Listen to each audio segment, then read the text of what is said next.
Usted prende la televisión y se da cuenta que hubo unas elecciones hace poco, qué sé yo, las elecciones europeas, las elecciones en un país o en otro, y usted se va a encontrar titulares como el siguiente: la ultraderecha ha crecido en tal lugar.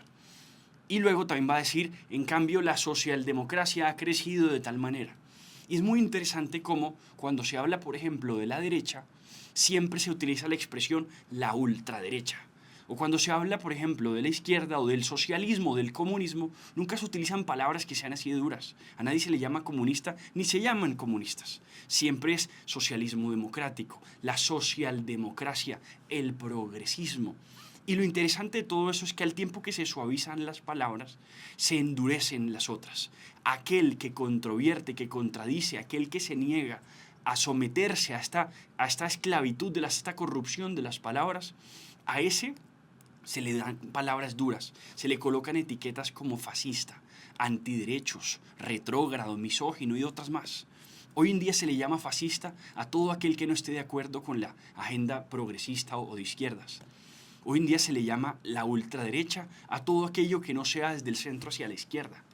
Y uno empieza a darse cuenta que aquí hay una estrategia.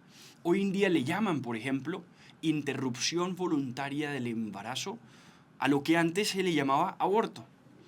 Hoy en día, por ejemplo, se le llama muerte digna a lo que antes se llamaba eutanasia o incluso homicidio por piedad, que era como se le conoce antes y como está, por ejemplo, tipificado como crimen en el Código Penal de Colombia. Lo interesante de todo esto es que hay una estrategia premeditada para suavizar algunas palabras, porque en el momento en el que las suavizamos, entonces quitamos o cambiamos, por así decirlo, la realidad que estaba a los ojos de muchos.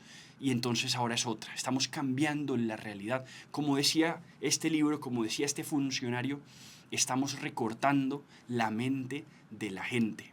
Ten mucho cuidado.